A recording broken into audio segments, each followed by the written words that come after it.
What's your first response when someone wrongs you? Do you shout out whatever pops in your head? Hey, look where you're going! Or maybe you keep your mouth shut and just give them a glare that could wilt daisies. You might even spend your afternoon thinking up creative ways to get back at them. I could totally empty the ketchup bottle and put in hot sauce, and they'll totally burn their mouth when they eat a burger. Yeah. When you get hurt, it's really easy to hold on to the pain, sometimes for days or months or even years. You just want to see them pay for what they did. But it's like allowing a bad seed to take root. And if you don't dig out the hurt, it can turn into deeply rooted bitterness. Trouble is, holding on to pain doesn't hurt them. It hurts you. That's where forgiveness comes in. Forgiveness is deciding that someone who has wronged you doesn't have to pay. It is not saying that what that person did is okay, but it says that you're giving payback to God. Forgiveness is a decision and also a process. Sometimes you have to give the situation back to God over and over. But when you trust God for strength to forgive and root out bitterness, you make room for beautiful things to grow. Things like peace, joy, and compassion. And the very first step, ask God to wipe away the wrong things you've done. God will always forgive. Then you can pass that same forgiveness on to those around you. That's why forgiveness is an amazing way to worship God with your life. Because worship is about more than just singing loud. It's all about living loud. Yeah. Come on. Let's go. I know I'm gonna make mistakes in this life I live, but you never leave me.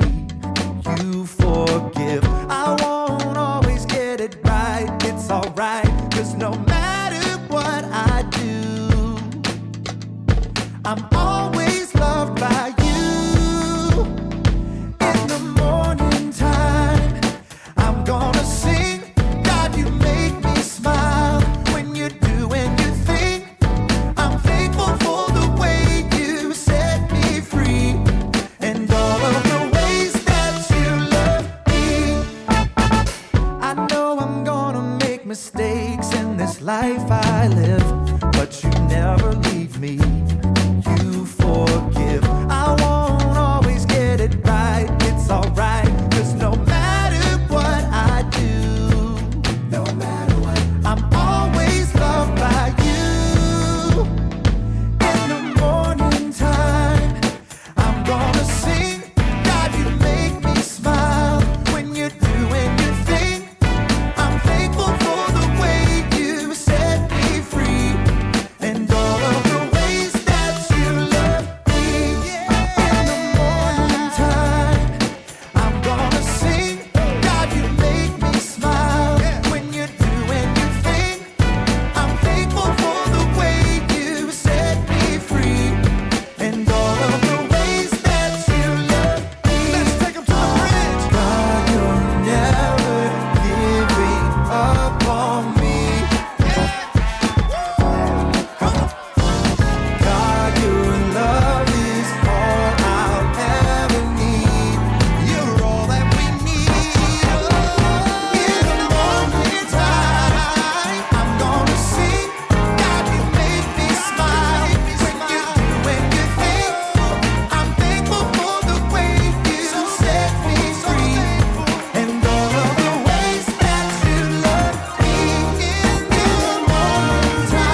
Welcome to Creating with John Ross.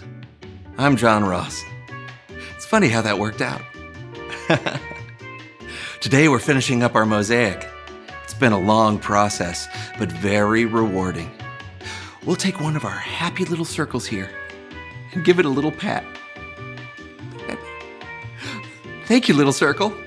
You're going to bring joy to so many people. What's that, little circle? You're saying you're glad you're not a square? I'm glad you're not a square either, because then you'd be useless. We're going to place you right here, little friend.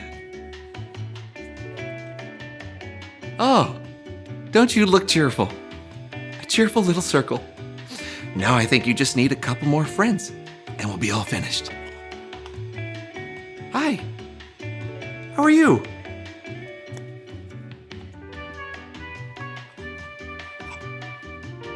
Oh, you're very round today.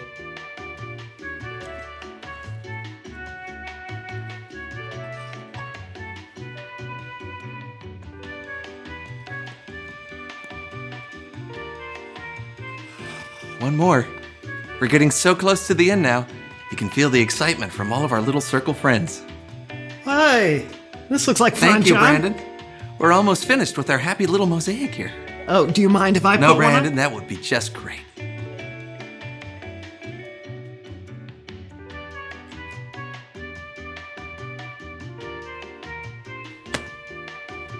There. That looks happy.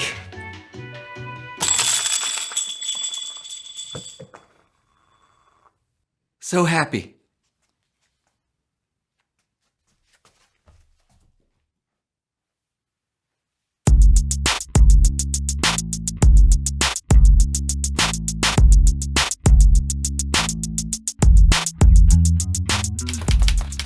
Glimpses of Me by John. It was an ordinary day. I was about to do another episode of the So-and-So Show when Brandon walked in the door. Hey, John. Sorry I'm late. How's it going? Whoa! What? Well, I literally just typed, Brandon walked in, and then you walked in. Oh, what are you doing? You writing a book? Oh, well, maybe. We'll see where it goes. Hey, you should write a mystery. Mysteries always do well. That's a great idea. Yes. You know what? I'll write one of those classic mysteries, you know, from the 1940s. You know, something a little more old, you know, so that it... Brandon? Okay. It was a dark and stormy night. Whoa. Brandon walked in through the door. Hiya, John. What's cracking? He took one step and tripped on a roller skate. What? What are you talking about? What? What in the world? Who put this there? Why, I oughta.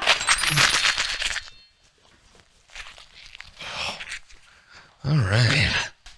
Oh. Okay, let's try again. Brandon walked in through the door holding a freshly baked cake. Hey, John. I baked you a cake. Here you go. Oh, thank you. Uh-huh. Mm-hmm. Oh, my goodness. What kind of cake is that? It's coconut. Don't you like it? No, thanks. Man, now what am I going to do with all this cake?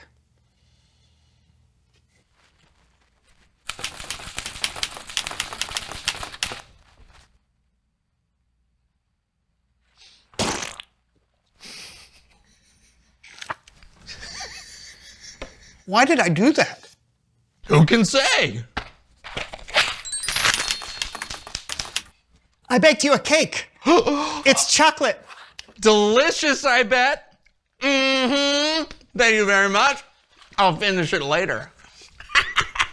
Why? Have you got other plans? You better believe it.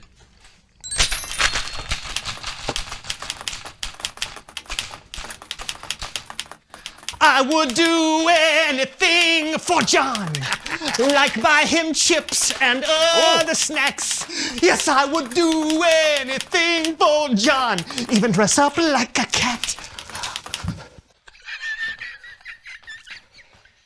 Oh, yeah!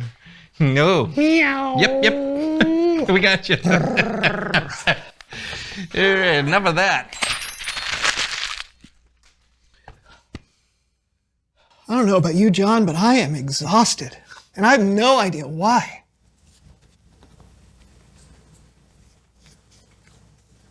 What?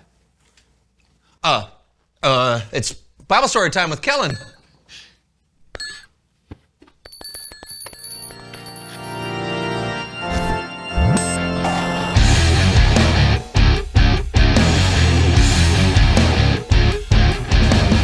You guys have had an interesting day. Not really. Haven't done much. What have we done? You got a story for us today, Kellen?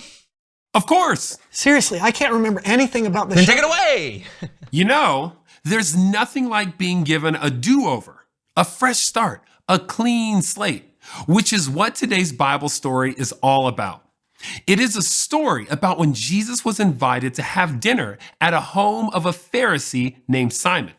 A Pharisee was an expert in God's law. They loved rules, which is great, but sometimes they thought that they were better than other people. But still, Simon invited Jesus, so Jesus went to dinner at Simon's house. Now, there was a woman in town who had lived a sinful life. She heard Jesus was close by, so she went to the house, found Jesus, and did something a little unusual. She started to clean Jesus' feet. Well, I'm pretty sure they did not have vacuum cleaners, but the woman did sit on the floor and clean Jesus' dirty, sandaled feet. And not with a bowl of water and a washcloth. She washed Jesus' feet with her own tears and dried them with her own hair. Yep, you heard me right, with her own hair. And before you wonder if this was a common practice back then, it was not. She also kissed Jesus' feet and poured perfume on them. She was truly honored to be in the presence of Jesus. On the other hand, Simon was not okay with what he saw happening in his house. He said to himself, if Jesus really were a prophet, he'd know the woman touching him was a sinner. So, Jesus told Simon a story about two different people who owed a man money. One owed the man 50 coins, and one owed 500 coins. Neither person had enough money to pay the man back. So, the man let both people go without paying. So whether they owed 50 coins or 500 coins, they were off the hook. They were both forgiven. After the story, Jesus asked Simon, which of the two people would love the man more? The one who owed 50 coins or the one who owed 500? Simon replied, I suppose the one who owed the most money. Yup, good answer. Jesus turned to the woman who had washed his feet and said to Simon, do you see this woman? I came into your house. You did not give me any water to wash my feet, but she wet my feet with her tears and wiped them with her hair. You did not give me a kiss, but this woman has not stopped kissing my feet since I came in. You did not put olive oil on my head, but she has poured this perfume on my feet. So I tell you this, her many sins have been forgiven. She has shown that she understands this by her great acts of love. But whoever has been forgiven only a little loves only a little. Boom. After that, Jesus told the woman her sins were forgiven because of her faith. The woman knew what it felt like to truly be forgiven, and she had to show Jesus how unbelievably grateful she was. What'd you think, fellas? I gotta say, feet always weird me out. But her just doing that for Jesus without a second thought of what the other people in the room might think, that's pretty incredible. Yeah, that just proves how grateful she was to be forgiven. I don't think I'm always that grateful, even though I've been forgiven a lot. It's true. All of us are a work in progress. We all need forgiveness sometime. Yeah, I need forgiveness every day. Like even today when I was making Brandon dance like a cat. You were what? Yeah, that's a great story, Kellen. Thanks, guys. I'll see you next time. Dance like a cat? Yeah. You know how sometimes when you type something in a typewriter and the things you type actually start happening. That's not a thing. Okay.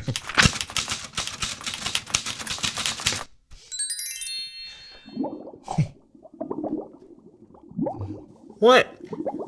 Reveal the question. Oh, hey, the question is, what does it feel like to be forgiven? Let's find out. Brandon, do you forgive me for having a little fun at your expense today? So weird. Yeah, I forgive you. It feels good. Totally. When you have something hanging over your head that you know you should ask forgiveness for, it really does weigh you down. And when that weight is lifted, it's an incredible feeling. Yeah, all of us should know what it feels like to be forgiven. When Jesus died on the cross, he paid the price for all of our sins. So be grateful for how loving and how forgiving God is. Yeah, and we'll see you next week for a brand new show. Let me see that thing. Uh-oh. John enters playing the spoons and break dancing.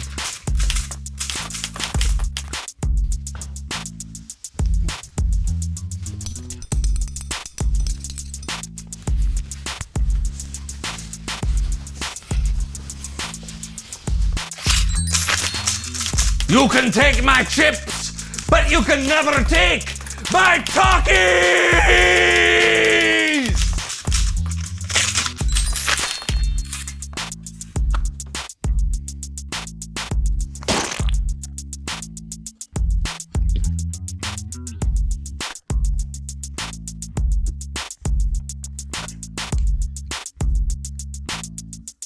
Still delicious.